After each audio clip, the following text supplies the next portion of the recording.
Welcome back, ladies and gentlemen, to the Overwatch League. It has been an incredible regular season so far, and there's only one match left.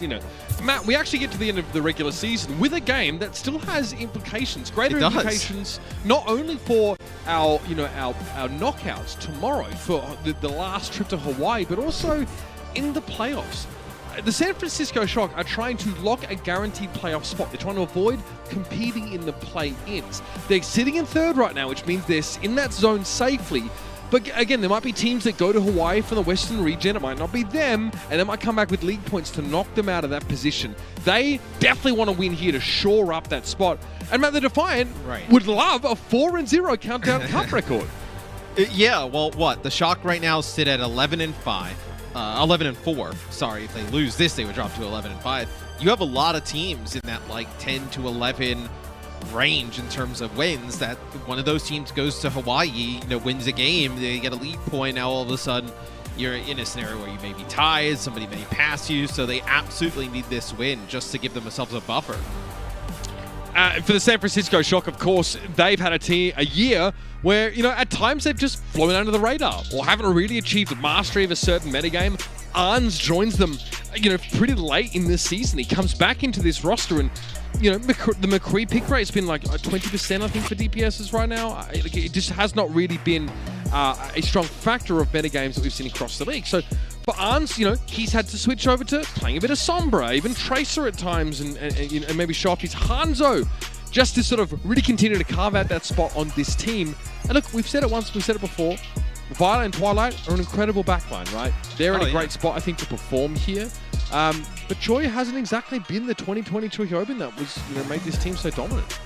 Yeah, not as strong as a season as we've seen in the past, but I think that's also a process of just adding in so many new players to the Shock system this year, and having players like Striker be out. Ons comes back in, but I think Ons, he can play the Tracer, he can play the Sombra, also some of the Hangzhou McCree. So I think there's definitely some picks there that he could definitely make work. The Toronto Defiant have been kind of the out-of-nowhere team in this stage thus far of the regular season.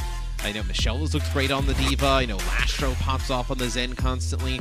And then whether it's like Nice or Aspire next to Hisu, I think Aspire has looked really good on the Tracer. Nice gives him some more flexibility, but Hisu Sombra still very strong in that combo from last year's Philadelphia Fusion with Sato. Yeah, I just want to point out for the Defiant, it's been an easier stage. I think they've gone up against some of the weakest teams in the league. They take Washington at the sort of bottom of their downswing. They go up against, need I say more? They go up against the London Spitfire as well. I mean, they're still in a position here. A victory here will give them a bye in the first round of the knockout. So they get to sort of sit back and sort of wait. History has shown that actually the teams without buys generally do a little bit better, but I'm sure they would love that. Ending the year and ending the stage and still being a competitive factor going into the postseason is really important for this team as well. They've shown some very good signs, so I think we're really enjoying Michelle's play lately, Matthew. Busan is going to be the first map up in this series, and again, a lot to play for both these teams, even if the goals are quite different. I mean, why, obviously the Shock are trying to go for another championship, right? Toronto getting to 10-6 is also a huge achievement. I know not a lot of mixed kind of feelings about this team coming into the year, but to finish with 10 wins, especially if they're able to win this series, finish undefeated in this tournament, lock up a top 2 spot, maybe even see them go to Hawaii. I think that's a huge accomplishment for this team. For some reason, my memory's a little bit foggy in my old age, but I'm pretty sure this wouldn't be the first 4-0 qualifier they've had either. I don't know about the strength of Toronto's schedule in general. I do think that San Francisco are easily a cut above every other team they've played in the Countdown Cup right now. Yes. But, I mean, Toronto have had some really good runs, you know what I mean? They've been streaky in certain metas, in certain hero pools, but they want to finish strong here and then look to just really hit the ground running in the postseason with no hero pools in effect. Michelle's a huge part of that. Lastro is absolutely dynamic on the Zenyatta, especially right now. I think those two are players to watch on this team. We've got a pause called here by San Francisco before we get out of the gates here, so we'll keep you apprised of that one. We'll figure out what's going on with that, but right now, at least from the start, we can talk about what we see. I know these teams running. It looks like Twilight says they're ready already, so we'll probably go right back into it. Gonna see the a little bit of a slower composition coming out from the Shock. And then it looks like Toronto, at least kind of what they're hovering here, probably nice. Going to switch to the Tracer, I would say. Yeah, so, see if Toronto can execute this dive against the Shock. San Francisco, slow and steady. Makes sense. They want to play around Arns a little bit and enable the McCree to have an impact. Hishu was on the Hangzhou here. Has had some decent moments for the Defiant over the last week or so. But Arncia, again, maybe just gets a little left behind by the rest of his team. They all congregate together under the Immortality field. So far, the dive, not terrible for the Defiant. They lose the Brig. Nice has to be a little careful here. Losing Hishu there, I think, is pretty rough for them. Yeah, as you still have players here from the Shock who are definitely in this fight. As 3 players on the point. Now, what happened early was Ants actually got hit with a Discord Orb and hit with a few shots, and then the pressure came from Nice, and they were able to finish him off. So, still get control of the point first here for San Francisco. This is really going to put Toronto's execution has come to a test, and maybe I think what the best we've seen them look has been with Hishu on the Sombra. So this type of look takes Hishu off of that role, which is quite nice. Nero on the Tracer here. Seen this one a little bit less from him. Great pulse stick though, can't argue with that one. Ansunjae is down already, and Hishu just gets picked off by Choi Hyobin. So the Defiant really aren't getting off the starter's block here after the first fight, which looked like a bit of a brawl. They're going to have to contend with the fact that they just don't have point control and they have to filter in. That's why the Shock are probably really happy to be here with an Orisa comp, Matthew. And I think Nero is a player who, I know as we've kind of talked about the Shocks up and down this season, whether they've had a difficult time, incorporating a player like FD God, for instance, I think, where they're not able to really kind of figure out how to play around his aggressive play style. Nero is fitting great, being able to play everything, kind of what we saw from him with Guangzhou, but obviously with a different level of team. Consistently great as well. It's not just been, one stage here or there where, we've thought about Nero. He's been a fixture ever since the word go here. So Dragon Strike split off the Shock from Smurf, if I'm not mistaken there. Gets him a fair bit of value. San Francisco know they have a lot of percentage here and they can stall out with Choi Hyobin and Nero, and I guess the rest of the team now is they've got no choice. The Deadeye from Arns, though, he wasn't knocked off the top, and maybe he's not expecting anyone to be left up there after the Wrecking Ball rolled through. But that's going to hurt them. Oh yeah, so you're going to have a Transcendence here invested by Lastro, as they know this is it. Yeah, it's going to be a Supercharger as well coming in from Smurf, and they're just pushing back the Defiant. Nero now just duels nicely, denies the health pack, or would play to do so. And that's the round. Done and dusted. Good start from San Francisco. It sends them in good stead, and the Defiant never get a touch to the point again. Yeah, and I wonder if Toronto will opt to try and play maybe some of that Sombra. Just ditch trying to play for, some long range and shield break and just go for all out aggression. How do you feel about Sombra Tracer against the Orisa setup in general? I mean, it's not great, but I think it plays, maybe you can actually have because you have the Dragon, right? But Dragon is just going to split players off, maybe force them into an area. You bring in a Sombra into the mix, like the EMP on that static area with a minefield or a bomb, just gives you a fight win. Oh, Smurf on the Reinhardt. And this is a rare thing to see. Yeah, I mean, usually they would have super play the Rhine, but if you wanted to just play Brawly inside of the area right now, you could play the Rhine. It's just when they get into that open space, he's going to be very difficult to keep up, especially with the Hangzhou here. But they want to play close quarters. They want to play Brawly with the Torb in the mix now. They're playing the Baptiste, no Zenyatta here, the Shock. So they have throughput to essentially keep Ryan up, plus that Immortality field to sort of prolong his lifespan while the brawl's happening. They're playing so aggressively with this setup here. I don't think the Defiant really know what to do against it. Does Hangzhou still make sense for Hishu here? I mean, it kind of does now more than even against the Orisa comp, right? Because you have that Torbjorn turret, you're able to just kind of take it out easily at range. The Reinhardt shield, you're able to burst it down. And there's no Lucio in this hero pool, so you're able to just kind of, back off. They're not going to charge you down, even though that time they did. Looks like Toronto are going to try and take the opposite side, which I think this is the right decision, right? Force the Reinhardt out in open space. So the turret's dealt with at the start. They actually spot Nero playing an off angle here, and here's the Dragon Strike. Again, he's too forced to turn around as the Torb is just annoying. Another turret was set up here. Twilight just pressuring down the Wrecking Ball now. Sato is so low. And Nero wins out against Hisu. He hit him with a bloody headshot, Matthew. He's on his own on that half of the map, by the way. Just ruins the Hangzhou. That, you can't let that happen. It is so impressive they were even keep Smurf alive for that long, as it was a lot of Ant Matrix healing coming in from Twilight. And just moving on to the point now as they clean up the rest of the Toronto Defiant, as this first map looking like it's all San Francisco. Michelle will get D-maxed. He'll have to go back to the spawn or jump off the side, make a switch. This is going to take even more time off the clock. Shatter in the mix now, another Ant Matrix, Rally, Molten Core. I mean, a lot of ultimates here. And you're going to get close to like 75% on the point, you know, maybe even higher when this next fight kicks off. You're in a really good position here for the Shock to take it. Okay, Nero gets picked off here. Nice is actually able to get the better of him. Definitely out of position. Sato sets it up a little bit more. Sato can't get adaptive shielding right now. He's not close enough to the Shock, so he just needs to run away. Gets healed up. Back in we go. M-Matrix is still going to be in play, but of course the minefield makes it a little bit harder to make use of. And look at the damage on Smurf. This has got to be the Defiant win.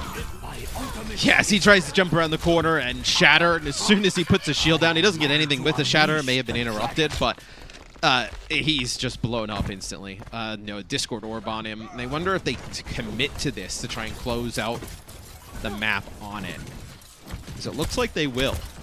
At least another go. So you get the rally here to give Smurf some more armor, make it a little bit easier. As this will be a bomb from Michelle. Dragon as well here invested quite early. So you get a Discord on the Smurf, you're able to take him out, but you have to use 2 ultimates to do it.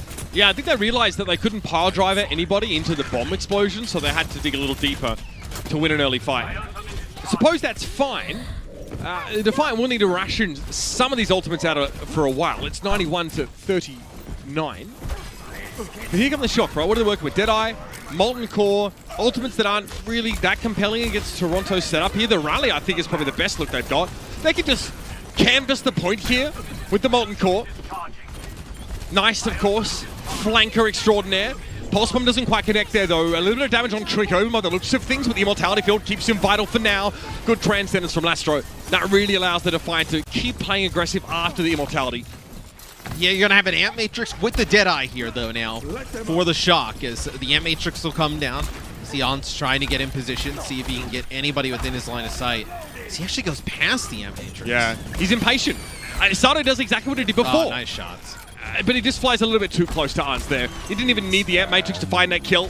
Now the Deadeye. He sees perfect stuff there. Yep, McCree really not mobile while using that ability, and the Dragon Strike comes through, but it's eaten up by Trichoban. Hisu from 0 to 0 there, but still in a great spot here to clean up the fight.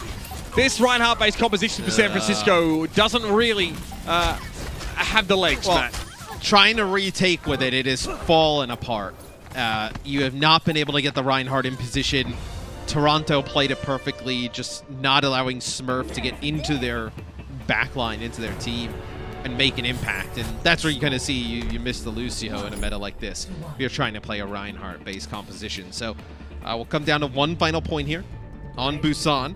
This one you actually may be able to play the Reinhardt if you really wanted to as well, but it looks like Shock probably going to revert back to what they ran on the first point. Now again, that first round, San Francisco win that first fight. That's when they can really go up a gear with this Orisa setup, make it so hard for the Defiant to find any ways to put pressure on people like Violet, people like Twilight, for example. Arns was very safe for most of the time outside of that first engagement, that McCree able to have an outsized impact as a result. So here we go. Third round, downtown time, and the Toronto Defiant come out with nice on the Genji again. We've seen this before. Sato lucky to be alive. Oh, I mean, he's that hit real fast. As I mean, just the damage output, right? Between the Orisa, the Baptiste, McCree 76. It's so difficult for Sato to stay alive. No Diva, right? You're just going to be running that Zarya with the bubble. So we did see Toronto try and run this on King's Row the other day when we casted them. The Genji was not good. They were not able to win that map utilizing it. They looked much better when they were off of it. So a little bit scary, having watched Toronto before try and do this. Sato doesn't have to contend with the Discord orb, but, I mean, Baptiste has a lot of front-loaded damage, and Nero's on the Soldier 76, so I cannot wait to see how Sato actually ends up making his way into the backline. Lastro surely can't be thinking of saving the nano boost for the Winston here. Michelle charged up, though. The double bubble look here for the Defiant. Holt gets thrown out, and the Amp Matrix was there to capitalize on it, but it's actually Tricobin instead who gets desuited. Nano boost here. It is for Sato, and it's well placed. Yes, it's really bad for the Shock when they lose Choyobin, and the Amp Matrix was in a position where they were not really able to get much with it. You kind of saw the visibility really around the middle where the no line of sight on anybody, and the Halt wasn't in a position where it dragged anybody into the line of sight. So the Amp Matrix kind of goes for nothing. They used the Deadeye towards the end of the fight. You know, it's just a little bit of a Hail Mary. So they're not able to get anything with it. Now for Toronto, you have control of the point. This is where your dive becomes a little bit more, effective. Having control of this area, and you have a Blade. Now, they might get a backup here, but they're going to lose the fight almost certainly. Yeah, and they don't even get that. I think it's contested there. So yeah, look, Nero, I guess, had the idea of trying to pull people back, but I think he looked and saw that. I mean, nice bladed, so it's a full commitment by the Defiant, right, Matthew? They're not interested in stopping the cap. So I mean, yeah, the Shock. I guess that's fine, but they do use Rally here. And they go back to Reinhardt. And I actually thought the Reinhardt could have worked in like if you took that fight on the left-hand side in the close quarters, the Rein definitely would have been aggressive there. So that's a grab dragon combo as Choi is gone now. So Nero, the only thing he can do is go back to the point, try and contest. I mean, this is fundamentally very good from the Defiant. Like, they're playing a double bubble composition, which is flush with really high impact team fight winning ultimates. And they're just cycling them pretty comfortably. This next fight represents a trough in that ultimate economy, but it's not even that bad. Lastro can still nano Sato if he wants to. Yeah, and there's nothing on the side of San Francisco that is really a huge kind of game-changing, win this fight guarantee style of ultimate. Alright, that party grenade goes into the shield of Smurf, clatters harmlessly off of it. Tricobin going to go for the remake after the self-destruct here, and Sato, what does he find with his nano? Unclear if he's found anything really. Smurf's able to finish him off, and you see Lastro get taken down by Twilight at long range, so the Shock break back in at the Defiant's weakest point, economically speaking, but now they need to hold out for a while. Yeah, I mean, Sato did put down a decent amount of damage onto Violet, and it's finished off by Hisu, but was not able to build up towards his Primal Rage and get that, which would have kind of extended that fight, and didn't really kind of force anything else out. So, a little bit of, I guess, a lackluster nano there, but now he's got Primal. Nero goes and visits Hisu. I mean, okay. Well, that's how you just keel over and allow someone to eliminate you, I guess. Okay. Not great from San Francisco. Actually, torrid. Terrible. Twilight getting picked up by Sato there, and Toronto just take the point back. I mean, I would have said just in the middle alone. It happened to Arns on the first round as well. Shock need to sort themselves out here. One more fight. This will be the decider for the entire map. The Toronto Defiant are in control. They have a Dragon Blade and a Dragon Strike. For a second, I thought you were going to have Nero go over to the Sombra to try and get a hack onto the Genji coming in.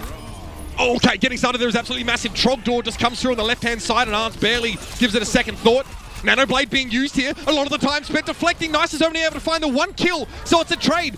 But the Defiant are lacking their Winston. It may not matter. Smurf trying to save the day with the Shadow, but he's going to be accosted midway by Ansun J. Violet is able to find the whip shot kill, but there's no one left for San Francisco. They have just thrown this round away like the one before it.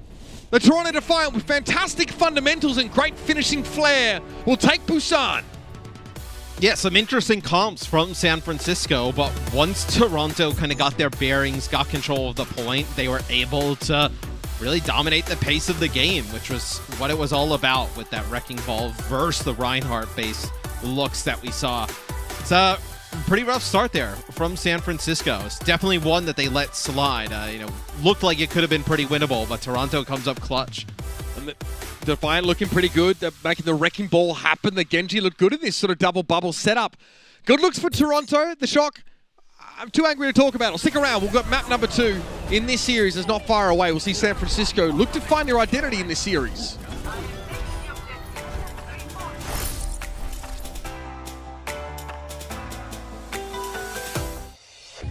The Overwatch League is brought to you by TeamSpeak, the official voice supplier of the Overwatch League.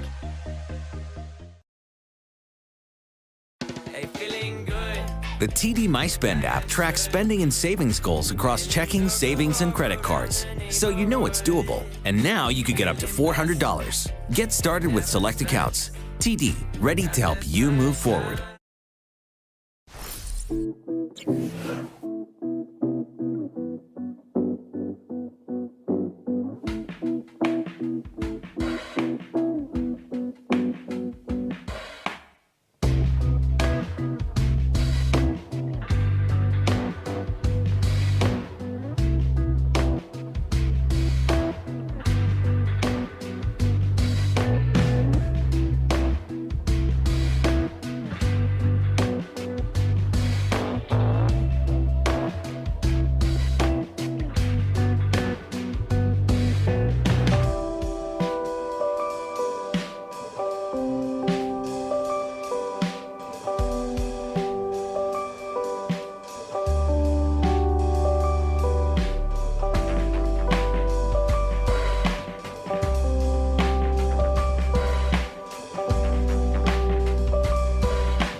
It is time to crown the MVP of the 2021 season. You, the fans, get to help us decide who takes the title home this year. Head to overwatchleague.com/MVP to see the candidates and learn how you can cast your vote. We've already seen a couple candidates so far today. Some admirable performances. Can't say the same, though, from the weird comps we got from San Francisco. Look, mate, on Busan, look, it looked okay in that second round, right? They get up to 91% playing that Reinhardt composition. Eventually, the Defiant kind of wear them down with the Hangzhou play. I kind of asked you, like, Yeah. does he get value out of the Hangzhou pick here? It looks like he really did over the course of the round. The substitution, though, for the Shock tells me that they probably want to play a little bit more Reinhardt. I'll get back to it. Is we're going to have Super come in for Smurf in the main tank role, as Super traditionally would be the Reinhardt player for this squad. So see what happens here on Hanamura. Maybe they try and play the Reinhardt yet again, but pretty rare to see teams, really kind of in Overwatch history, when you think about it, like play Reinhardt in any moment where like you can't play the Lucio unless we're kind of like, I mean, even in kind of bunker type setups, right? You always kind of play the Orisa with the Batiste. You know, you like the Reinhardt with the Lucio to get the Reinhardt in positions to do big damage, but without a Lucio here in the mix with hero pools, you didn't really expect to see many teams run the Reinhardt. But I believe when we talked with, it was either Gator or Hawk, I think it was Gator, he mentioned that, you know, teams that they were played a team in scrims that was running the Reinhardt and really doing well with it.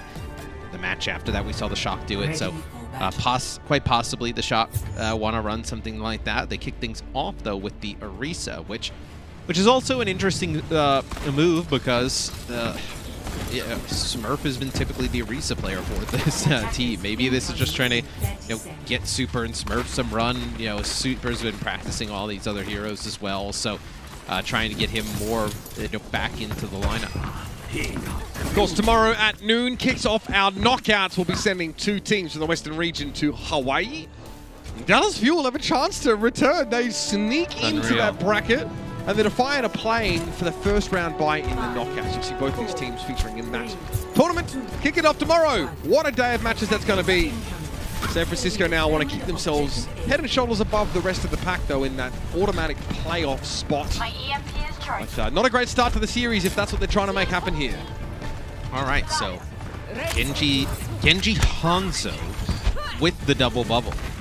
An interesting lineup here is typically we see what, the Winston with like a Tracer, and then you have a Hanzo in the mix. This is with the Genji, as Sato jumps right in and gets blown up. So they lose Lastro as well on the way out. This gives you what? Grab Dragon, Nano onto the Winston, Nano onto the Genji is like big combinations. Like a few ways you can kind of force a fight win, right? With is it greedy? Comboing these ultimates. Yeah, it's like a bunch of team fight winning combos. It is really, I feel like, reliant. Like, I think you're going to be pretty lackluster in these neutral fights, unless Hisu is able to get picks, which you see right here is not happening. Where you're pretty much playing around these ultimates, right? Can you build them up fast enough, cycle good enough to be able to take the point with them? Right now, they've just got dominated these first 2 fights. So we'll have like Michelle come back. Yeah, Michelle will have a grab. It doesn't trade or take space well, right? No. The Defiant composition. At least not off of this San Francisco setup. I mean, what are you relying on? Like, Hisu, even if he gets the shield out of the way, great. You're going to pretty much push past it anyway. And if he's able to pick the Torb off at range, maybe the Free. Preemptive supercharger there. So you can't just grab the Orisa here because he'll just fortify out of it and walk away. So just have to get around splitting from him. Everyone's they messed that up. They try to actually nano Sato on the way in, and the nano actually goes to Michelle, and Sato just gets deleted as soon as he gets into position. All right, they still have Grab Dragon to work with, but the Defiant are going to have to go to their plan B now. Good catch, Matthew. Michelle needs to get a lot closer to make this work, so I feel like the Defiant probably want to try and cross this gap and get to the point. The hold obviously is something they need to play around here. Well, yeah, but I mean, what? But dude, like, they're sitting up on the high ground, right? Toronto. Who is getting line of sight on Sato as he gets through the choke? Same with Hisu. Nope. Unreal. So now you're in a position. What do you do? Do you have to just give up this high ground and drop? I mean, this is just like all over the place. Choice just playing knows exactly what he's doing. Yeah, you can just hunt. Yeah. Yeah, he wins 1v1s against the Winston and the Hanzo. He has self-destruct, so if he needs to, you know, refresh the mech, he can do that too. Sato didn't realize he'd be running into a brick there straight away. He's going to primal, he's dead. He just got absolutely ruined. This man, I mean, it's a shot that his career is still going right now. A dragon! It's a dragon! It's another no grab, though, from Michelle. I mean, when we casted the other day, right, there were a few grabs that just hit nothing. Another 0 grab. Now we're going to blade up here on the high ground. All right, at least the blade and is after all this, nice. after all this, sheer weight of ultimates with this greedy composition. The Defiant are able to get niced in there to find 3. Oh, man. Oh, man. That was wrong. But okay, so they like, I think that's what the strength of this composition is, though. Like, they kind of like beefed a little bit of, like, you know, the Nano didn't go on Sato and on Michelle. They were stuck on the right-hand side for a very long time. You know, they were not able to keep Sato and Hisu alive. This is trying to get through the choke. But where you see the composition shines, it's like they had like 3 or 4 chances with those ultimates to win. You know, my head was on did not pan out. I was about to speed dial E-Sick. I'm just saying, some atrocious looks there. But again, they can brute force a lot of these problems that are fine. Because they really do have such incredibly powerful ultimates. And they know, like, trying to play into this situation is so hard. They get a nano boost here. Twilight, okay, has to go for the immortality kill there. Great damage for Sato. But how much further can he really go? Is he even going to be able to make it out alive? Yeah, the crossfire here. Rally, they don't have defensive cooldowns.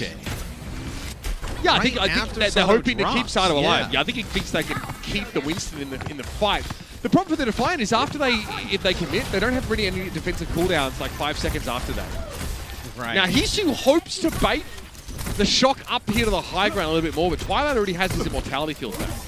Right, grab Dragon here. You send kind of Sato up to the side and pressure up on the high ground.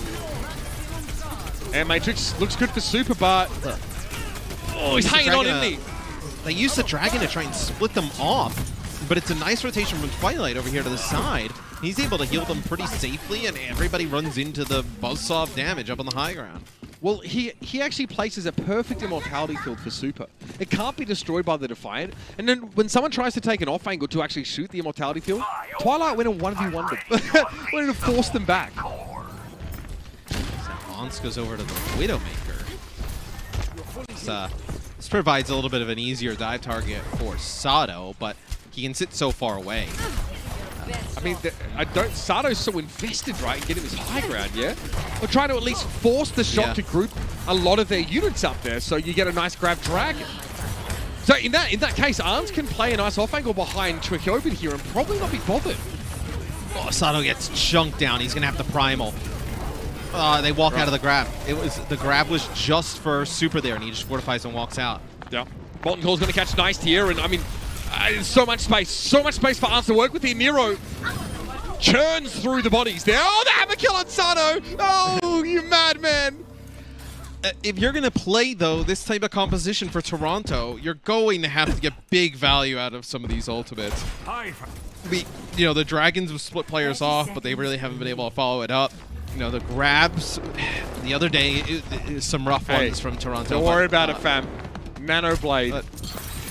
Right, I mean, that's the thing, is you have so many sick combos to be able to turn these fights. Maybe a Nano Blade here is good enough. Dragon Strike also. Oh my! Unreal! Not only last throw falling, but Hisu also going down. At least Hisu got to use his ultimate before he was chucked in the bloody bin. But the Defiant, they forgot about Arns with that off angle. Now, I mean, they'd sooner forget this round as well. What a cluster storm, Matthew. It just took so much to develop there because you're playing for these ultimates. You can't really trade in the neutral as well with what the Shock are running. So you're pretty much having like 2-3 junk fights before you kind of have an opportunity. And if you squander that opportunity, you're in a really difficult spot, which Toronto found themselves in. Beautiful shots from Monster at the end. I mean, that is a game changer of a play, right? You would have had Nano Blade available. It does never get used there, which even just makes holding on to these ultimates and building them up over time makes it more egregious. Feels so much worse, right? Yeah, so. But you can see, like, the Defiant, they just don't really have the option to deal with Arns with where he's playing. It's so easy for Arns to escape. It's such a long sight line. Toronto's composition on attack doesn't do anything about it. Nero sat here as well, by the way. This is like a last minute or so. Yeah. Oh, man. Well, they have to back up into it, right? I mean, they're taking so much damage. It gets better. Stop. Hammer time.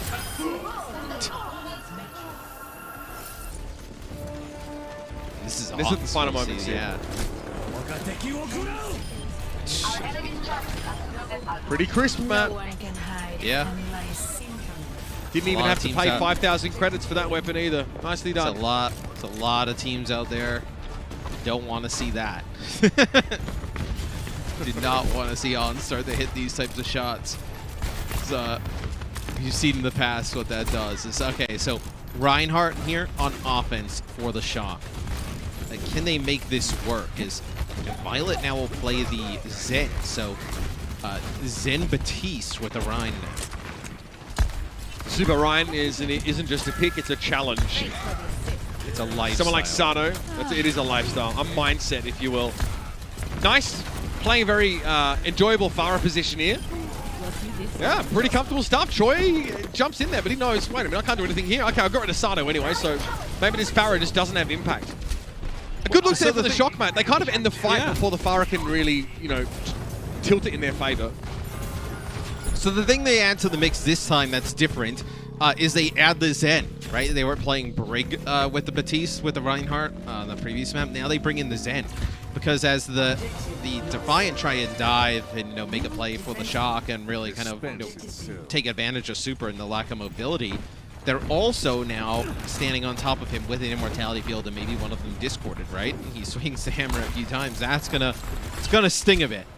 Allows Choi to kind of chase these kills on the way out. So good adaptation here from San Francisco. They have so much time to be able to try and fake this. And they don't have to take the high ground necessarily. They just set up here. Now this is going to force a response from the Defiant, and that's when they look to try. Oh my word! Nicely went for the barrage. Viola with that huge punish, and that's a 2-for-0 trade here. What are the odds of a resurrect me from Arsun J? They can't be good. He valves into the skybox here. He's trying for it. He's going for it. He gets interrupted, and Twilight finishes the job on the Batiste. Shatter here from Super. He gets a last laugh now as Michelle's going to be desuited, and just Sano sat there on the point. Absolutely rolled. So really close to map number 1. Map number 2, they sub in Super. We get a completely different game here on Hanamura. I did feel like, though, Toronto, the composition probably a bit too all-in, a bit too greedy on trying to, you know, get some of these ultimates and win those big fights. Where I think coming back into map number 3, you'd like to see them play something that has a little bit more capabilities in the neutral. Yeah, you can see what the Defiant can do when they get those ultimates, but they lose so much time. It's so hard to have a quick finish, you know, on an offensive half when your composition requires you to bide your time. And the Shock, instead of using all their ultimates at once, they ration them out. They have all the defensive cooldowns that they need to counter the Defiant. Convincing performance on Hanamura now makes a tied series. I have no idea what we get on the other side of the break. The Defiant definitely need to mix things up a little bit. Let's see if they come up with the right answer. Monkey beating. Kill. We can kill. Really. I'm going top. 이거는 레시? 레이즈 나이스. 포인트. 선자 나 도와줄 수 있냐? 이리 와봐. 다 잡아버리지. 몽키. 와 씨발 10캐리. 나이스. First man.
Hey, feeling good.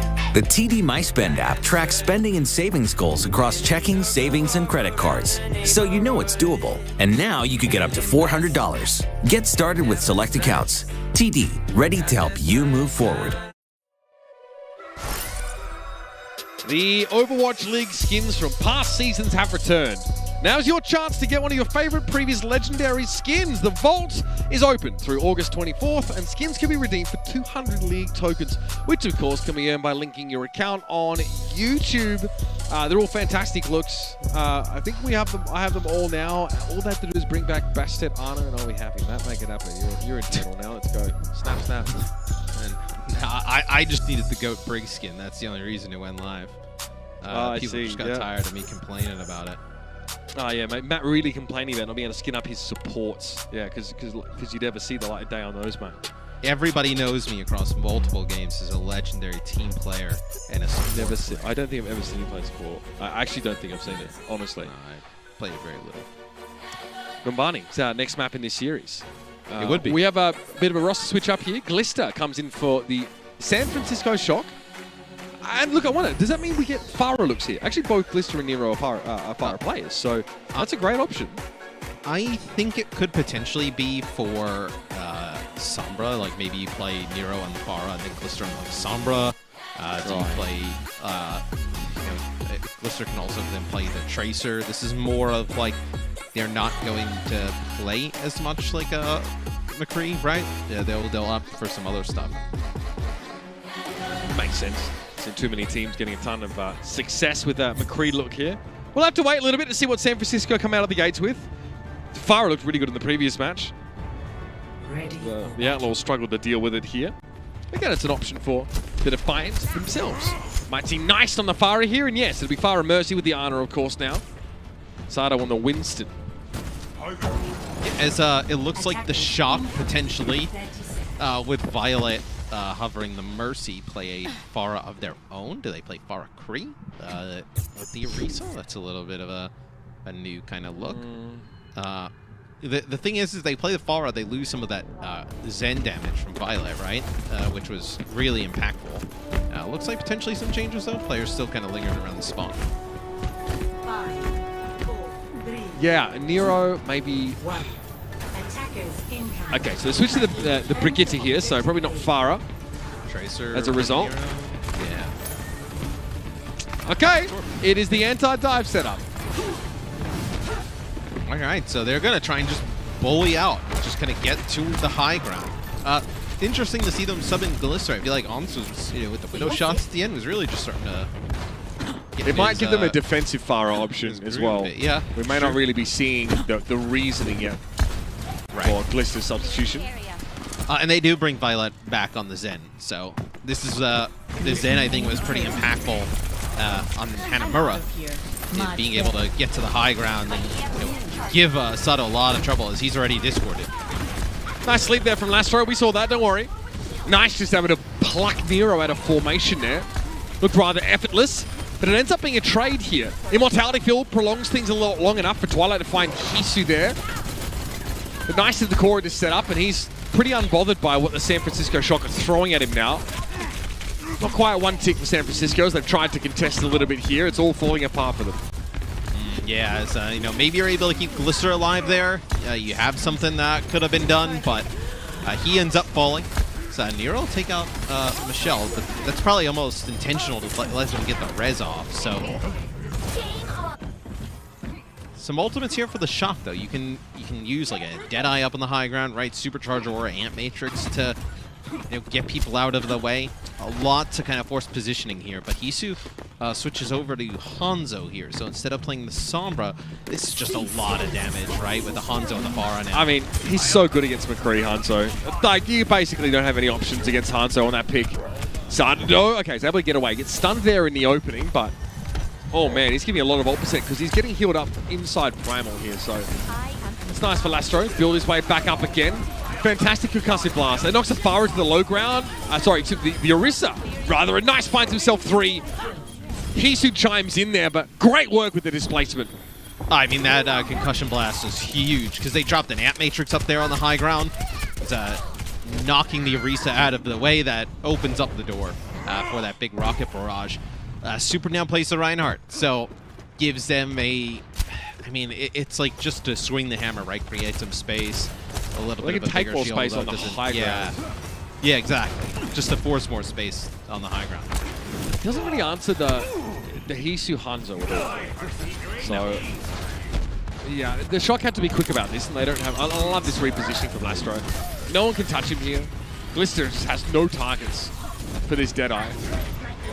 This doesn't look good for San Francisco so far, but they get to onto the point with the Reinhardt. I mean, Violet finding Sato, that's definitely something to write home about. Now they have great positioning, they have the Transcendence in play here, they know there's pressure coming in from the high ground, and then a Defiant have to commit, they have to pile in to make something happen here, but Trikobin is able to find Hisu, chases him down, and this fight's all but done. Right, in the position that looked good for Austin J, Lastro, and Nice, once the fight gets to the point, the position actually kind of hurts them in a way, right? You're just kind of stuck in that main street. You're not able to get any line of sight on anybody on the high ground, to the point, underneath your bridge. So everybody kind of has to play out in the open, and you see everybody drops. So some changes now. We'll see a Zarya, Brig, and then now the Winston here for Sato. He went to the ball and then back is just another hammer kill here from It's league policy at this point. It's fine. I'm here for it. There's 2 hammer kills in one series. But now you're back to the Genji. Self-destruct here means Hisu has to just dip. That was a nano onto Sato as well. He just took so much damage coming in. Super getting value here is the Reinhardt. Now the Defiant, it's a bit awkward for them here. Because no longer do the Shock have to force themselves through a choke. They just sit on the cart and they say, right, well, if you want to stop us, then you're going to have to probably invest everything you have. And that's not much, by the way. Dragon Strike would be good to force some positioning. Hisu lets that one go now. Let's see what the follow-up is. Shatter. Well, that one was more for decoration than anything else. That's fine. Make a statement. Super gets healed up now. No one follows up on this. No one chases the Reinhardt down. Nice is dead to a headshot. The Defiant, this is ugly. This is ugly, ugly for Toronto. And the Shatter there did get Michelle. They're able to take out the Zarya. So getting the Zarya out of the mix, obviously a huge damage dealer in terms of being able to really kind of ruin Choi. The Zarya's out of the mix. Sato then loses his bubbles, not being able to go in as easy. But yeah, how do you engage onto this comp? Like, I think where the Reinhardt will struggle is if Toronto gets a fight win and the Shock have to come back in and not really be the one that sets the pace. But look, I mean, Super just holds his shield up. Charge by Super here on the Sato. But yeah, you see how much Toronto has to spend to even get close, and they're not even making really that much of an impact. Yeah, Sato realized that he actually couldn't engage. He wasn't in a position where the rest of his team could follow up. He was just going to help get rid of Chokyobin. And that's a primal. Oh my, lovely stuff there from Twilight. He heads to the high ground, and Nice goes 6 feet under. They cannot keep Super alive, though. His shield was low. Twilight Immortality Field. Gets to use it for himself. It's about as useful. He was hit with a biotic grenade as well, Super. So he wasn't able to receive any healing there on the way out. So that's really kind of where he takes the bulk of the damage. But the damage is really done. The cart moves a significant portion of the way towards the end. And you see Toronto trying to play here close. They don't want to take one of these fights as a choke. They want to control this high ground and maybe force the Shock to switch. Twilight jumped on. He's in trouble. Yep, Blade is going to connect. Immortality Field taken down by Nice. He one fell swoop, and we'll make sure he gets full value and catharsis. Mitch. No. Hisu has the touch. He gets there. Chokobi. Oh, okay. Nicely done. That was going for a bit. I had the map, and I was like, how did he wiggle his way over there? And like, ooh. Oh, man. I tell you what, he puts the bomb in the street and not on the cart to give Isu a spot to hide. Could have gone either way there. The rest of the Defiant all have to relieve the pressure now. They can't spawn camp anymore. Yeah, Toronto backs up now. All right, Glister on the Hangzhou here, Matthew. Bit of a switch up. If you press any more pressure towards Sato always helps. Get rid of those Winston bubbles as soon as possible. All right, we can make good use of that Amp Matrix for the time being. Michelle's wary of Trikobin here, very wary. He grabs, and the Dragon there finishes the job. Nice look. Yeah, and the shatter came through from Super on the cart, and they were actually able to deal with a Sunjae, but obviously the grab dragon way bigger. I know that San Francisco are getting success with this Reinhardt map, but every time I've seen it this whole series, it's just looked suboptimal. It has looked like there's a better, more easier, more elegant solution to the problem that the Defiant are posing here. Now, I mean, we're out of time. San Francisco, geez, they've lost about 3 minutes on this last phase of the map. When they can get the positioning that they want in the force the fights in the areas of the maps they want, the Reinhardt looks very effective. Molten Core here as they try and come in on the back, and this is actually going to delay Toronto from like getting close to the card again. Yep, they have to cross the fiery moats to get even in position to contest here. He's just got to be careful. Choi's coming for him. Overload is here. This Dragon Blade should help a lot for Nice. Even if he just gets rid of Super, that's fine. There's Dagrons everywhere. Right, the Defiant able to hold here. They defend before the end of the map, but San Francisco's Reinhardt-based composition just, well, topples over at the last hurdle. I think that's the thing. It's a bit easier to run something else against what Toronto is running. It just seems that the Shock are pretty comfortable playing this Reinhardt. We know Super one of the best Reinhardts in the league. You know, and then they have Nero on the Torb. He looks pretty comfortable there. I think we'll see maybe if this Glister substitution has some kind of impact on defense of what they're going to play. So now, there's still pretty good offense from the Shock, right? Both points, you know, almost there towards the end of the map.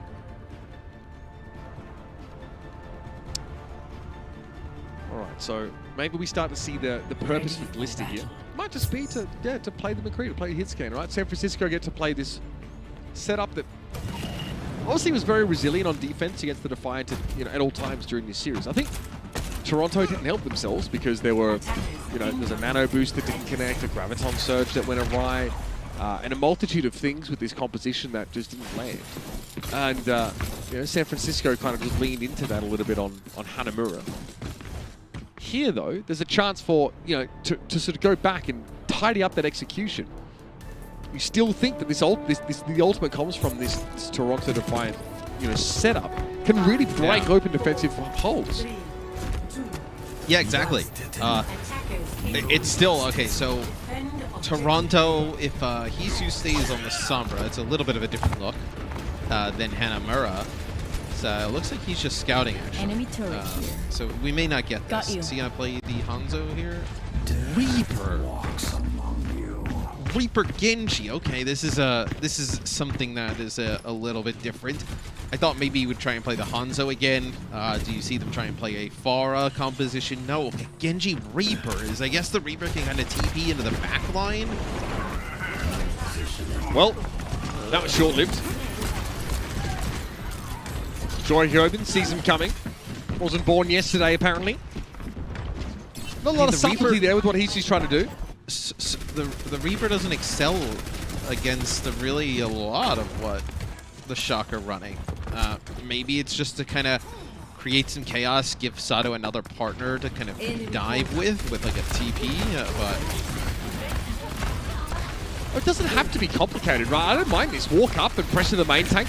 Sato looks like he went over the edge, whilst the rest of the Defiant were not convinced that they were ready to drop and fight. So perhaps a bit of a disconnect there. Could have been a halt as well, but it doesn't show up in the kill feed. So Hisu does get in a position to put a lot of damage down on the Super. Yeah, but right in front of him. But then Super just drops, right? And he has to walk through this doorway and get right in front of him. So Nano here available on the Sato. Yep. Here's that TP from Hisu. I think this does go detected. They know he does. But they just kite this. Yeah, I mean. And he's dead. And maybe almost you think Hisu maybe benefit from the nano boost based on where he was, but Sato was not in position to fight. He was on the high ground. He looked like he was going to slow flank, and he gets a nano. That's bizarre to me. Well, think about it from this perspective, right? They have to use the Winston jump, the Genji dash, and the teleport to get in. The Shock just walk away. What movement abilities do they then have to close the gap? That's wait. That's right. why I thought that but you're waiting in a terrible spot. On the high ground. Yeah, you can get halted off there. That is fair. And McCree can also punish you if he has a good angle, plus Twilight's across the other side of the map. Yeah, it's sequential, Torb turret crossfire. Yeah, I mean, it's another one of these unusual comps that plays for a little bit of an all-in. How do you feel about a switch to Sombra with 90 seconds left in the attacking side. See, I actually thought they were going to play the Sombra at the get-go, which I thought would have been a good look, but... Oh, man, the hot box. Nice, I mean, flashy stuff. Sato Primals, nice blades, they get nothing! Yeah. 1 kill, they get Nero, that's it. But, I mean, so you have Grav Rally, and then a Nano onto, I guess, Sato here. Is Hisu now playing Mystery Heroes? We see him go to Hangzhou, so... 60 seconds. The Hangzhou, I actually think the Hangzhou probably would have been the right call off the get-go, because you could have taken some of the high ground, you could have like taken an off angle on the other side, right? You could have put pressure on the turret, you know, angle on Super from another direction. I like this from Violet, sorry. He's always swinging just in case a Winston wanders in and he can get a proc, he can get healing.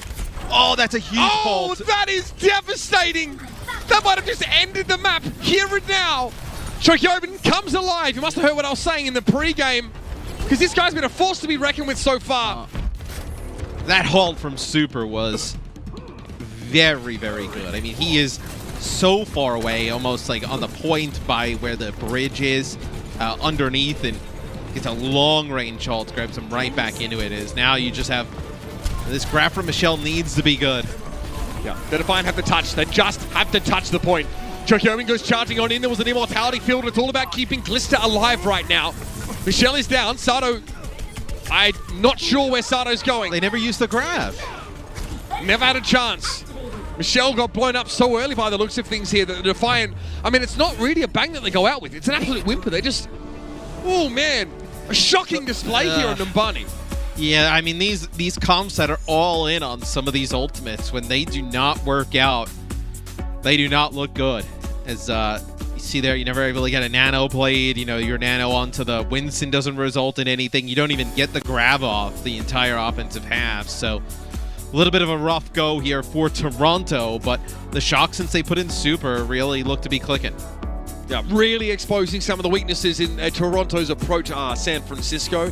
Even after they, play Reinhardt, they mess around on that attack, and well, it's Toronto that ends up finding out.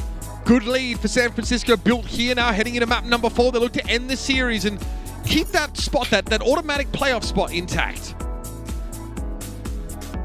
몽키로 몽키원. 겐지비야 겐지비야 I'm dropping. 야떨떨떨떨 Push inside. 푸시해 앉아.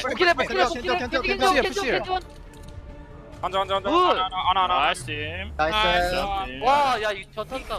Nice, good shit. Good job. Good shit. Okay.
Well, San Francisco, Matt, they definitely look a lot better when they turn around on the defensive side of Numbani. They almost finished the map on attack.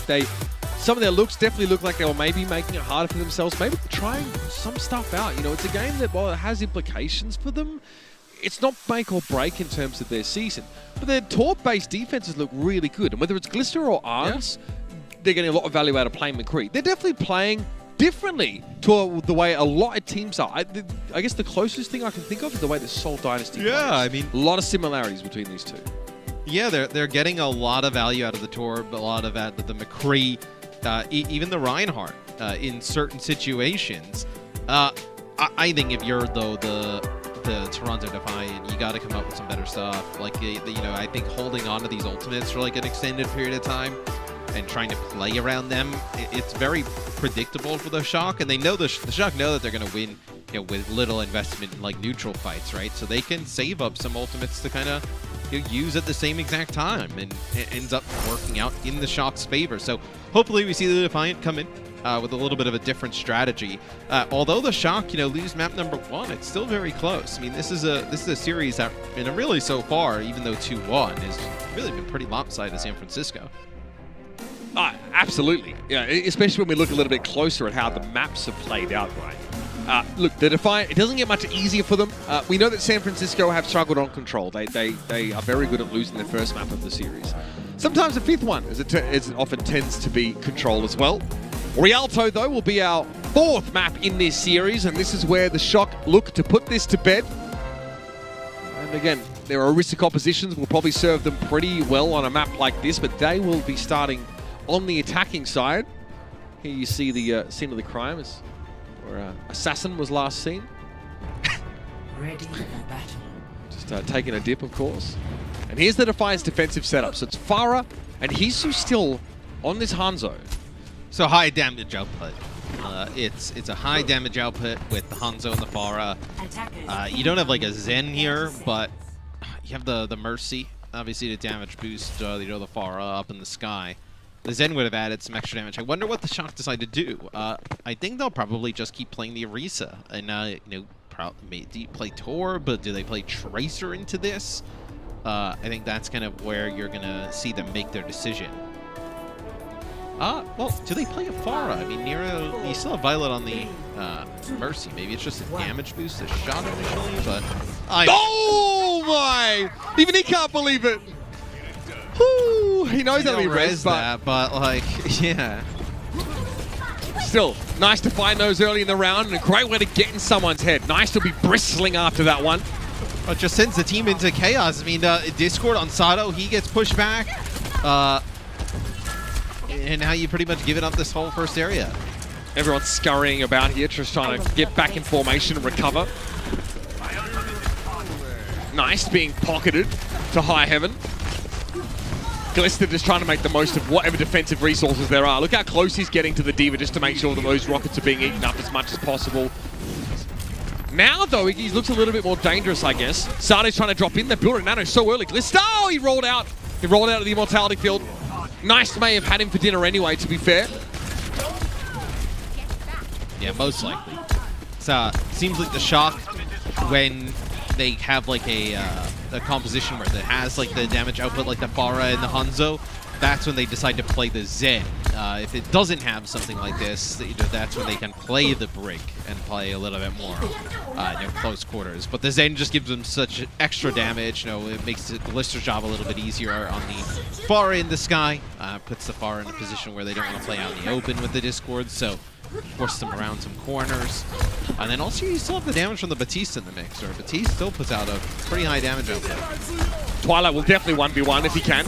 Barrage here, Immortality Field, it's not on time. Just a little too late. They lose their whole front line, San Francisco. Thanks for Getting punished by this Farah setup. They haven't found a consistent way to keep nice quiet. Yeah, nice to say, outside of the first pickoff, which it's a little bit more of just like a joke, like kind of than anything. Nice has really been strong as Sato gets hit with a pulse bomb, gets taken very low, but no need to primal, doesn't take him out. It's 5 ultimates available for the Defiant as their defense here looks very strong. Shock now going up against a lot of key ultimates. Sato goes in there and the supercharge is the first thing to go. Immortality Field is in play and Viola has the Transcendence. Oh, huge party grenade, good connection from Lastro. This one could hurt. Kalista dances the shield really nicely, getting rid of Sato, but still has to contend with the Farah. For the time being, though, Nice is out of position. Yeah, I mean, he just takes a few shots and has to go so far on a flank. Might be able to still contest this, though, if you're Toronto. And actually, I see that. You see Michelle, he gets knocked down to the low. I believe that's like just residual of the Diva Bomb as San Francisco's so close to getting that first point, and now they unlock it. Yeah, maybe giving that up a little too easy were the Defiant after how strong they were looking earlier on. I think Michelle actually opted to step onto that gondola, Matthew. He got desuited by the damage from Super, who pushed up extra far just to try and get that desuit. So, yes, Michelle showing that you can traverse that part of the map if you're paying attention. Unfortunately, it didn't really help the Defiant in that position. So what now? What's the switch? So, we go to Zarya here for Michelle. The Zarya Genji. It seems to be their go-to, the Zarya Genji, and then they have a Brig here, which I think the Genji gets you value with the Blade, I get, the Nano Blade, but like, maybe it's just me, I don't see the great value in the Genji. Well, so far, Nice is having troubles getting access to targets, and there it is. Sato got a little bit too deep and couldn't get away, even with that friendly biotic grenade. Nice doing well to try and salvage the situation now, and the Defiant still have that high ground control. Antunjay working to maintain it, but they're not on the card. Another cheaply lost phase of the map here by the Defiant, Matthew. What's going on? Yeah. I mean, when you run this comp a few times and it does not work, eventually you need to move away from it. Like, move on. Like, you know, how I feel like a few times they've switched to this composition against what the Shock are running now, or even if they're running like the Torb, and it hasn't worked. So why keep going back to it? There's got to be some kind of other thing they can fall back on or go to, because right now they're just getting rolled. That supercharger caught Hisu by surprise. Looked like Nero was rounding on him anyway. Speaking of which, that pulse bomb not able to find Ansunjay, so he gets full rally value. Michelle, though, was a long way away from the rest of his team, looking for some off angle perhaps, but the Defiant are staggering in all of these fights, dying one by one, but here's Hisu with a quick double. What a way to salvage things. Yeah, comes back, able to get 2 headshots. I mean, what? The Widow Switch is what saves them here in the end, is now with the Genji in the mix, they can play the Torb. The Torb is even more effective now, I think I would argue. Torb Break. They can just swap these 2 heroes, and that would counter this Genji setup. For Toronto, you do have some of these ultimates, though, coming online. Here's a switch from Hisu, pretty snappy stuff. Very high value kills, both of them. The guy's nasty. Get a grab here from Michelle. You'll have a Nano Blade. So this should be a fight you're able to win. Ooh, the hold was perfect from Super! Another brilliant use of that Orisa utility. Means that Glister gets 2 kills. But Nice is able to overpowers, they can't get back. Super rides it home with a grin on his face. 2 minutes on the clock. That's so much for this map. And that time, the bomb actually, remember when on Numbani I was saying, like, if he put the bomb in the street Choi, there would have been no opportunity to get back to it. That time he put the bomb right in the alleyway, so there's no opportunity to get back and, like, hide behind the payload, and nobody could actually make their way back. So 2 minutes and 10 seconds on the clock here. It's a very good time. But, and Toronto, I mean, it kind of goes, I mean, it doesn't mean anything at this point, but their point A hold was pretty decent. I mean, Matt, the team play was not there for the second 2 phases of the map. No. You know, it seemed like there was so many disparate engagements, 1v1 skirmishes happening. You know, Michelle dying miles away from Ansunjay, he was using Rally at the time. You know, like, and we get some moments of really individual brilliance. But look at this. The Defiance composition requires them to commit. They have to go all in. They're not even, I don't think they actually even realize, to be honest. Like, I think they're so... Fair. Like, because they're following up the... I think they probably just didn't expect both tanks to be behind, because why would the Orisa be on a flank with the Diva? That they probably thought that right after the grab, outside in the street, that's when you would see the Orisa and the Diva kind of playing in that position. Just milling around, weren't there, yeah. So when they get out into the street, they don't see them. They then look up, realize the payload's moving, and they don't have enough time to get back. Sloppy stuff from the Toronto Defiant. Ladies and gentlemen, they are looking for a 4-0 in this Countdown Cup, but that looks less and less likely as time goes on. Glister's on the Widow here. So, I guess it's an allegory for the Hanzo we saw from Hisu. If the Genji doesn't work here, I mean, this is where the Genji should be very good, right? You can pressure out the Widow, maybe kind of get some high ground damage. This is where the Genji should have an impact. Patience from Glister. Yeah, he's got to take so many odd angles. Well, yeah, he doesn't have great shots until this cart rounds the corner and starts moving, in fairness. Not against the Genji, anyway. Nice ability to flank, to go for longer flanks is definitely compromised as opposed to whether he was playing Tracer. So it's more likely that Glister will always see the Genji coming in some way or another. Lastro, though, doesn't see that one coming. That's 2 for Glister here. Immortality field to the high ground, Glister to the left. And he'll make sure that Hisu doesn't get much further. And when we watched Toronto the other day, no, Aspire was playing really well in the Tracer. We have not seen that in this series yet. I mean, we've seen Aspire play some other things in the Overwatch League before, but man, I thought his Tracer was really impactful the other day when we watched them play. I think, yeah. No one We haven't seen it at all then. I think it's because Toronto have just decided to play Genji Hanzo. I think that's probably it. 2 picks that we haven't seen much of Aspire on, if at all.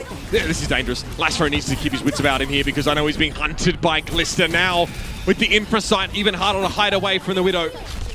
Great pulse on Michelle. About the best target you could really ask for there, and there it is. Glister fight Ansunjae.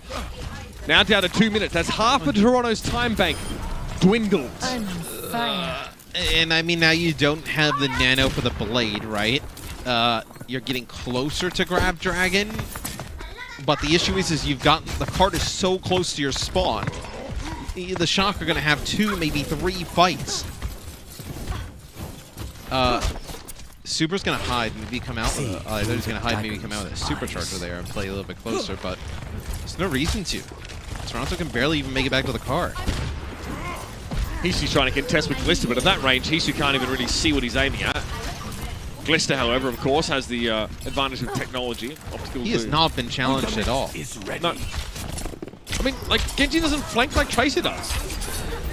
Maybe that's a good thing in many cases. Yeah, Dragon? Dragon, anybody?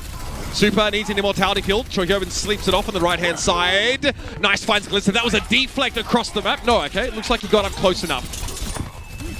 Blade here.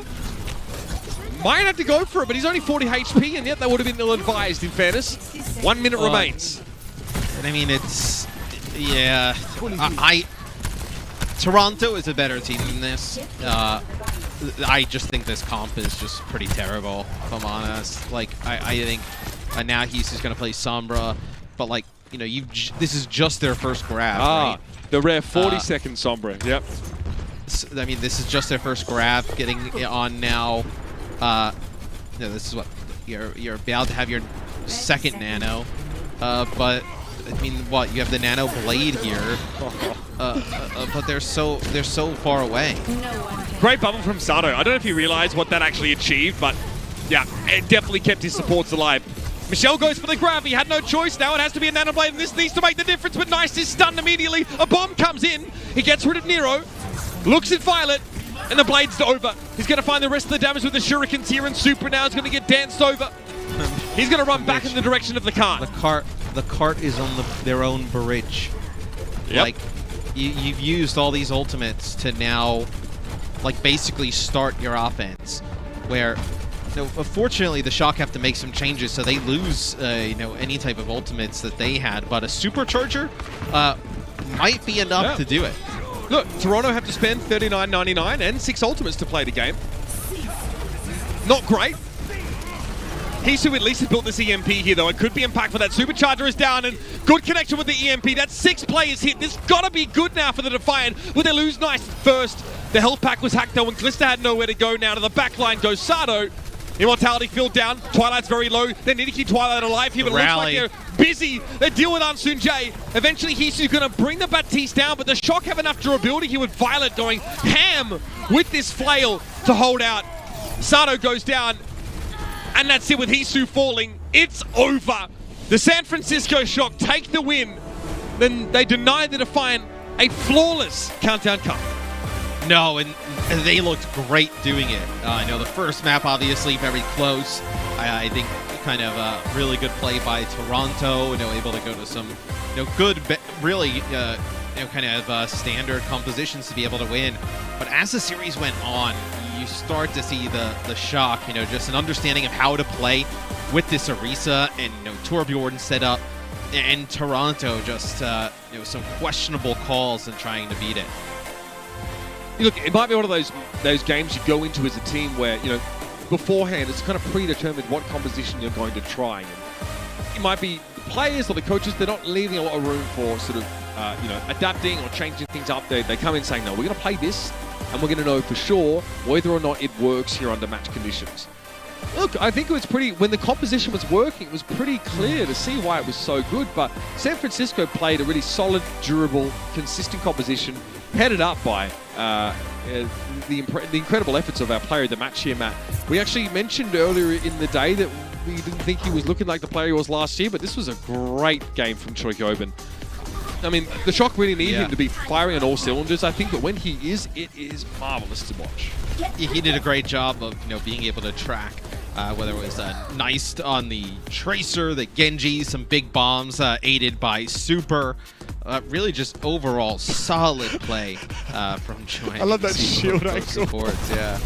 So, even dealing with the Pharah, right? Some of these kind of odder compositions that Toronto would run would probably give a lot of other teams some trouble with not being able to track some of this damage coming down, but Choi was on it the entire series. It's really unclear as well whether the compositions that either of these teams are playing are going to be indicative of what finds the most success, not only, especially in the Countdown Cup knockouts and the actual cup itself in Hawaii, but also the playoffs, right? It's unclear, really, what we I would say it's pretty clear that the Winston-based compositions with how the Outlaws have played, with them, and then even with some of the stuff that Toronto has tried to run, it's definitely, I don't think, the way to go. I think like the Orisa-based compositions or the Wrecking Ball one seem to be superior outside of a few maps where I do think the Winston, can be viable. But Choi on the Diva all game today, that was he was so good on it. And when you see him being able to kind of just play that Diva 24/7, that's when you see him at his best. Yeah, I mean, he and Super facilitate 4 DPS players to just go ham on the Shock roster, right? You play Tor Bakri, you play, Baptiste, Zen. All of a sudden, you've got a composition that hits really hard. Also really hard to punish that lack of mobility on a lot of maps, where San Francisco just said, well, actually, we don't need to be mobile. You're going to come to us. Yeah. We're going to go to them, though, because after the break, we're going to hear a little bit from Nero after a very successful match here for San Francisco. They maintain that 3rd spot in the league so far. I'd love to hear what he has to say. Stick around for that one. Thank you for joining us for our last regular season game, everybody. It's been great. We'll be back after this with our winners interview. Monkey break. Oh, no. I stay car. Monkey on me. Monkey one. Diva. Monkey mega. Diva. Nice. Monkey. Nice. Yo, my player of the match. It has to be. Yes. No way. No, it's me. No. I don't think so. I played insane. I don't think so. Actually, my player of the match.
Welcome to the Watchpoint Post Show. We're joined now by Nero from San Francisco Shock. Nero, congratulations on the win today. And before we get started, dude, that Widow shot onto the Pharaoh and Rialto, that was all planned, right? Of course it was all planned. I've been trying that for months, and I finally hit it. So you knew exactly where that Pharaoh was, and you just I knew. I knew it was gonna happen. Yeah. Today was the day. Well, today was the day, and you know, today was actually your day because I personally thought your Torb throughout the whole match was just phenomenal. You know, what was the reason for sticking with Torb mostly throughout the match? Did you know that it was, you know, was going to be an effective hero against Toronto's playstyle today? So Torb is good against like dive heroes and dive comps, and we knew that they don't play Orisa or Ryan or anything like that. They kind of just one-trick dive comps. So I could have just stayed on it all match and I would get value. So that was my reasoning. Just we knew what they would play, so I was just confident staying on Torb. Okay, but you sort of mostly used Torb, but also we saw again Widow and a little bit of Tracer as well. Was that Tracer pick something that you just wanted to play at the end, or was it, you know? Was that plan as well? That was part of our strategy. Like I was gonna switch if I died or like if we lost first point, but we didn't. So, you know, I just stayed. I stayed on the Tracer. All right. Yeah, so my second question for you, Nero, is, of course, with today's win, you guys will be going into knockout rounds as the third-seeded team for the knockout rounds, and you guys are up against the Dallas Fuel.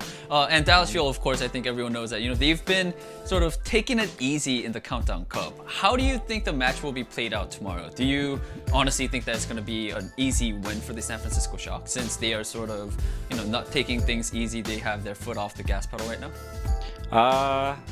No, I don't think any match this season is kind of a freebie. I think it's still going to be a tough match. I don't think they're taking their foot off the gas pedal. I think that's just like an excuse maybe, but I think it'll be a rough match. I think it'll be like a very close match in my opinion. Okay. Do you think Pine is going to play tomorrow? No. I don't think he's going to play. No. I think he's going to play. He might, but I have my money on Doa and Sparkle.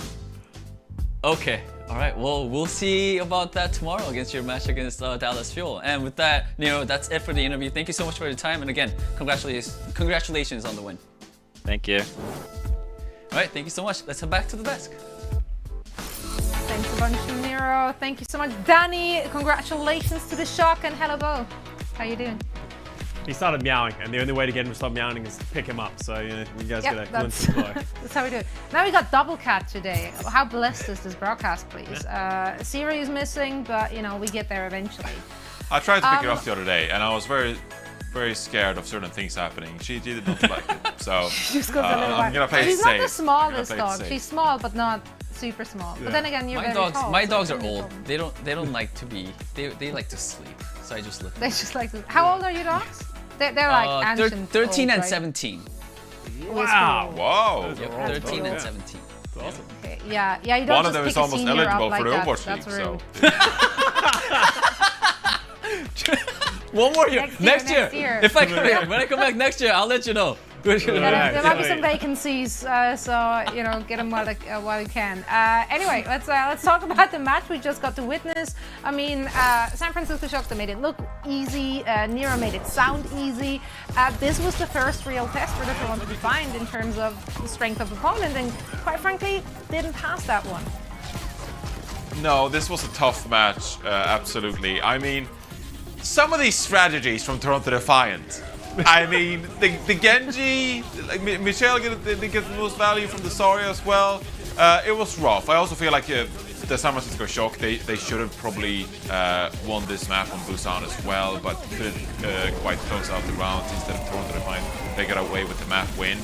Overall, a bit disappointing from the Toronto Defiant, and I say this as someone who cares for their well-being. Okay, Aspire is on the bench. You're playing in the knockouts tomorrow. You've looked good. with Sombra Tracer compositions. Obviously, San Francisco Shock is a different beast because they like to play these Reiner compositions. They like to play these Orisa compositions as well with Torbjorn. So it's hard to execute. But I think Toronto Defiant, genuinely, coming into tomorrow, they are a better team than what they showed against the San Francisco Shock today. So not the result you wanted to see if you're a Toronto Defiant fan.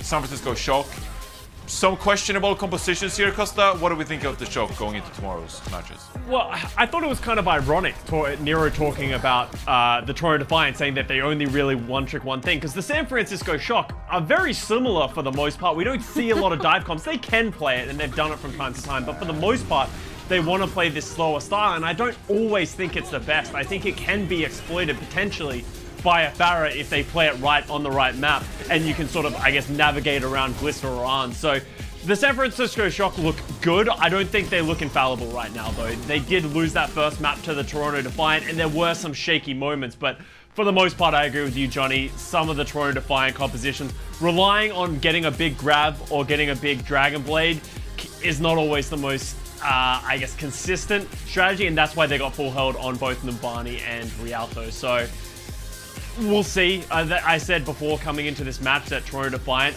they needed to prove to me that they can beat some of the best that we have in the West, and they haven't done that yet, so they get another run at it tomorrow.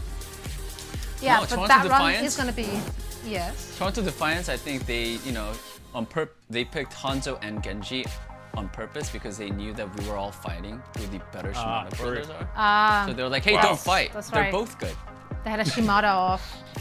Why not Yeah, both? that did happen. Yeah, why not both? Why not both? Why not Doesn't both? work in Because ranked, you maybe lose. I can check the box. This is fine.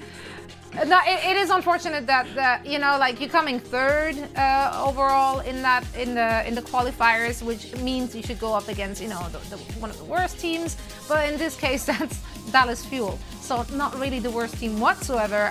Let's see if the Shock can get it done tomorrow when they have to fight them in the knockouts in order to advance to go to Hawaii. Now, probably my highlight of the day was this one, London going up against Vancouver Titans. I've been waiting for this one, and the Bread Bowl did not disappoint. London got their first dub in the last match of the season, and this match just really stuck with me. In fact, I think if I close my eyes, I can still see a dragon swirling by.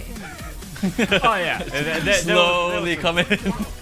There was a lot of like back and forth and like signature moments. I think Rolf is gonna have nightmares about Diva Bombs flying at him because he just got caught by, it felt like, every single one that Molfig decided to throw at him. And you know, it wasn't the best match, but it was a very entertaining match. There was a lot of questionable plays, but a lot of fun plays as well. So very back and forth. I think it was awesome to see London Spitfire get the win as much as we all predicted against them.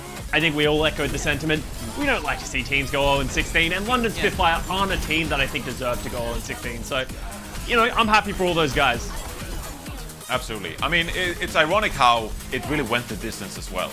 And it pretty much played out the way we thought it was going to be as well, because Vancouver Titans, the reason I predicted them is because I thought they were a more well put together team. Changstick and Dalton diving together, then being able to synchronize some of these ultimates, Tiro on the Pharah. But London Spitfire, I mean, the sheer individual skill on this roster, yes, they were 0-15 going into this match, but we knew that Shax can be an incredible tracer at times, and he really, he took up the weights and just carried for parts of this series. Sparker as well, fantastic performance on the Hangzhou at times, especially here on Rialto, and then Reaper was swagging out of the Zenyatta throughout the series as well. So London Spitfire, the individual skill we talked up going into the match, it really came into fruition, and they showed some of this, some of these mechanics we talked about going into this matchup. And eventually, Shax's Tracer is what was going to carry London Spitfire across the finish line in this series. It is a bit of a heartbreaker, of course, for the Titans. However, they are also not winless, so now both of them managed to at least snatch one single victory, which, you know, that's better than LA Valiant. They also got the breadsticks, so hey. Yeah, exactly. They got double breadsticks. In fact, I think one of them was entirely served by FRD. Is that correct? Yep. I think that happened. Like, he just popped off. So everyone just feel free to tag him on Twitter as you're enjoying your breadsticks. They're probably cold by now, but you probably enjoyed them already. Either way. Also, of course, I did mock Rolf like 3 times now for Diva Bomb, so I do want to point out as well that he hit some very incredible sleep darts as well during that game. So, you know, like, I think every single player had some highlights in this series, and it was the closest we saw both teams play another team. So that's all I asked for, and they delivered. So thank you both, and we hope to see a lot more from those talented players in the future. Now, moving on to the next match, Gladiator Houston, cheat sheet right over there. That's right, that one happened as well. And quite frankly, it was quick, it was not close, it was everything but. I'm angry. I'm not just disappointed. I'm actually angry. I really wanted to see more. No. I am though, because Houston Outlaws, they have potential. I'm angry. Like, No, they I'm are on a good the- I'm on team. the They same have boat. good players, and I also really believe in their coaching staff. And it's one of those things where I was like, they should know better. Like, I don't understand why they're hard committed to something which didn't work, and they just threw it at the wall over and over and over and over again. Either way, Gladiators look fantastic. So there's that. Yeah, I mean, the reason why I chose Houston was when I did my post-match interview with Janggu, he seemed, you know, his answers were basically saying that like the Winston competition, they really believe that that was the superior comp, at least for the Houston Outlaws in this current meta. So just by talking to him, you know, I felt that they were confident of going this match. I thought this was going to be an even match, but it really wasn't. And their lack of adaptability just kept on showing. Like you mentioned, they just stuck with the Winston ever since map 1, and they never just changed. It was just the same thing over and over again, and I think the Gladiators took advantage of that. On the other side, Gladiators look fantastic. I think Johnny mentioned again, you know, that they could be possibly one of the best teams in the West right now. I think so too. They are looking pretty clean right now. So very excited for the LA Gladiators. For the Houston Outlaws, a little bit worried. Yeah, I'm super interested to see how far the Gladiators can take this in the Countdown Cup now as well, as in the actual tournament. You wanted to say something? I didn't mean to interrupt. I think both me and Costa, we wanted to talk about the Outlaws and their inability to swell. Go for it. Okay. That horse You get is to dead. beat the horse one more time. Yeah, One I can more beat a beat dead for horse each. once. 2 times, no. I actually wanted to talk about the Gladiators. I actually really like the look that they were willing to bring out Kevster on that Pharah and skewed on that Mercy. That's something that I guess I highlighted earlier in the Countdown Cup, that they didn't want to play that Pharah unless Mira and Moth were in, but that made them very transparent what they're going to play. So I like that they're showing multiple different looks and that adaptation based on what the opposition teams are playing, because I really think this is one of the most defining metas of you need to play the right comps on the right maps against the right teams. Otherwise, you're just going to fall short like we saw the Houston Outlaws today. That's kind of meta I love though. Like honestly, that feels like chess. It feels strategic. It feels like you really need to, you know, have more in the back pocket than just one good comp, and that's what makes it so exciting. And that's where you can also really see the coaching staff shining in the back of those teams, which we get to witness every day. Now, I do want to take a look at our season standings now to see where we are at currently, since you know, the play-ins and everything that's already sorted. Everything's right there on the table, and yeah, look at London. Look at London, look at Vancouver. That's 2 people that agreed that we are going to go down together, okay? Yeah, neither of us went winless. We went perfect. We had. You can't make an argument that London or Vancouver were better this season. Perfectly equal. But factually speaking, Vancouver Titans, they're last because of their head-to-head match. Well, Johnny, you had to ruin it, didn't you? Johnny, all right, you just ruined it. The fun police coming in over here. Wow. Okay. All right, I guess. Well, let's take a look at that when we're looking at our prediction standings, and you're dead last with Danny. Maybe we put you last. That's not true. I am above Danny. Because you lost the head-to-head. For now Danny, you right? are. For now you are leading I am into our 1 point predictions. above Well, Danny. look how wrong we were. Houston! I know, Danny. I know. Consider yourself patted on the back. But sometimes it be like that. And that leads us to these kind of standings. Costa is still ahead. Not by much, but he is. Not by much. And Danny's just only 8 away. vibing. Yeah. I'm Tomorrow, living my I best will life, close bro. in. What do you- I'm living my best life. I have no worries. All the pressure is off of you. I'm not stressing. That's good, Yeah. though. Like you can I'm you don't have chill. to stress. Like you can having just fun. relax. Costa is still like winnable. on hot coals. Yeah. It's Danny, so you had winnable. more Costa's fun with sweating. You think you're gonna no, reinforce. You think you're gonna catch up to Costa? Yeah. Yeah. Tomorrow he's gonna be wrong about 3 matches. Look at his eyes. He's Mark so my unsure. words. Mark my words. Costa's going to doesn't be even wrong about believe 3 it. matches tomorrow. 3 matches. Clip it. Clip it and it. ship it. I'm Gotta hear gonna replay what you just said. once we're at the end of tomorrow's show. Let's see how that one ages. Can I lock that in already? Producers, I know you can hear me. Best of the day for tomorrow, Custer. Just get me this clip. I'll work on that. We're on it back. We'll work with it.